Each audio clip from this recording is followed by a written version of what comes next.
Clubbing of income of son's wife.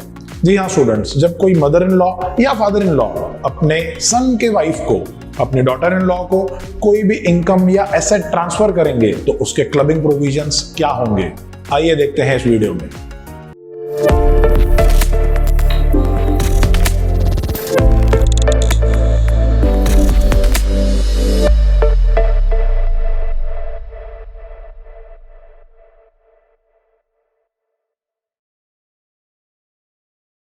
Income of son's wife, daughter in law का जो भी income होगा वो भी क्लब किया जाएगा अगर वो दिए गए दो सिचुएशंस के अंडर किसी सिचुएशन में काउंट हो रहा है। तो पहला सिचुएशन आपको दिया हुआ है, income arising to son's wife from an asset transferred without adequate consideration. अगर डॉटर इन लॉ को विदाउट एडिक्वेट कंसीडरेशन के कोई भी एसेट ट्रांसफर किया जा रहा है तो उस एसेट में से डॉटर इन लॉ को जो भी इनकम जनरेट होगा वो ट्रांसफरर पेरेंट के टोटल इनकम में क्लब किया जाएगा। नेक्स्ट सिचुएशन आपको दिया हुआ है, income arising to any person or AOP from assets transferred without adequate consideration for the benefit of son's wife।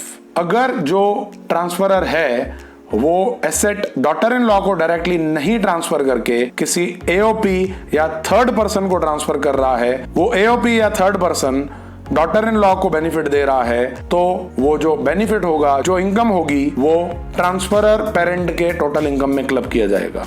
अभी जो एक्सप्लेनेशन का एनालिसिस हम लोगों ने किया उसका एग्जांपल ये रहा।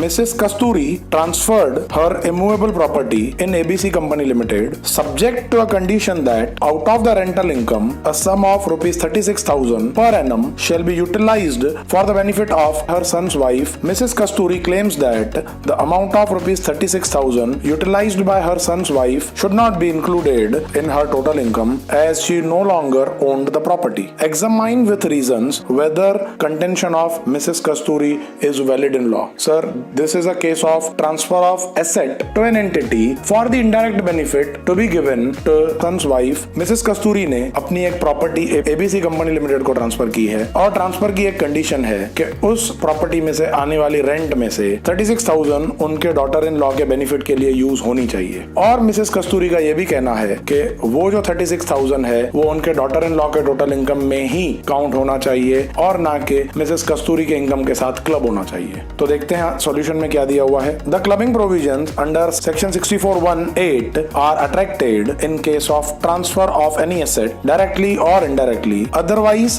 Then for adequate consideration to any person to the extent to which the income from such asset is for the immediate और deferred benefit of son's wife. Such income shall be included in computing the total income of transferor individual. Therefore, income of rupees 36,000 meant for benefit of daughter-in-law is chargeable to tax in the hands of transferor, that is Mrs. Kasturi in this case. The contention of Mrs. Kasturi is hence not valid in law. Students, अगर आपको ये video अच्छा लगा हो, आपको इस video से value addition और बेनिफिट हुआ हो तो इस वीडियो को लाइक और शेयर जरूर करें और हमारे यूट्यूब चैनल को सब्सक्राइब जरूर करें, क्योंकि आपके सब्सक्राइब करने से हमें ऐसे और नए नए वीडियोस बनाने के लिए मोटिवेशन और इंकरेजमेंट मिलती है। Thank you.